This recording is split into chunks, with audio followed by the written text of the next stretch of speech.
Hello everyone, welcome back to my another short video. বোন তো দিরাগমনে বাড়িতে এসেছিল, এসে 2.5 দিন ছিল। আর যাওয়ার দিন আমাদের বাড়িতে একটা ঘরোয়া অনুষ্ঠান হয়েছিল। সেই অনুষ্ঠানের ক্লিপগুলোই আজকে তোমাদের সাথে শেয়ার করব। তো অনুষ্ঠানের দিন বিকেলবেলায় আমি চলে গিয়েছিলাম একটা জুয়েলারির দোকানে, আর সেখান থেকে গিয়ে টুকিটাকি একদম অল্প সোনার মধ্যে কিছু একটা দেখছিলাম, যেটা গিফট পারপাস ওকে আমি দিতে পারি।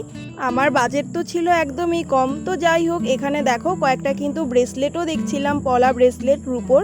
আর তারপর এই পলার সোনার আংটিটা আমি ফাইনাল করি।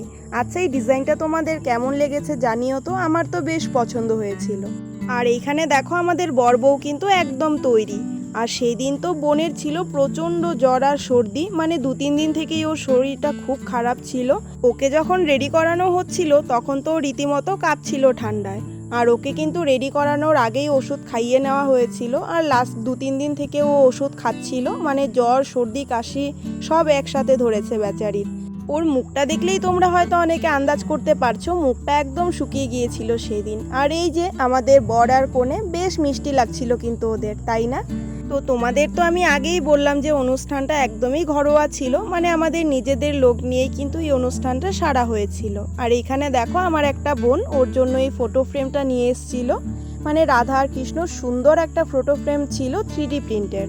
তো যাই হোক, এখানে সবার কিন্তু খাওয়া দাওয়াও শুরু হয়ে গিয়েছিল। এখানে সবাই খাওয়া দাওয়া করছে আর আমরা ওইদিকে গল্প গুজব করছিলাম।